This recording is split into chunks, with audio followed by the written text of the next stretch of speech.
Tonight on BBC London, more on the damning findings of the Grenfell final report. Survivors and families insist they'll never give up fighting for justice. We'll of course continue to follow all the reaction and the fight for justice here on BBC London. But now here's Ben with the weather. And that's all from the late team tonight. But for now, from all of us, do have a very good night. Goodbye. Good evening. It's been a landmark day in the capital as the final report into the Grenfell fire tragedy that claimed the lives of 72 Londoners more than 7 years ago has been published. The damning report focused on how the tower block came to be in a condition that allowed the fire to spread the way it did.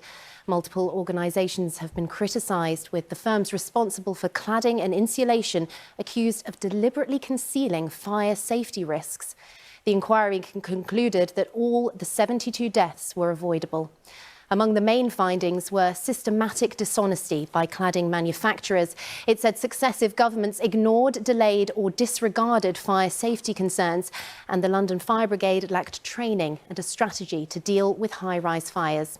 Well, our reporter Aisha Baksh has been in regular contact with victims' families and survivors since the tragedy. She sent this report. And for many of the survivors and those left bereaved, closure will only come with something a public inquiry cannot bring: justice for the 72 people who died.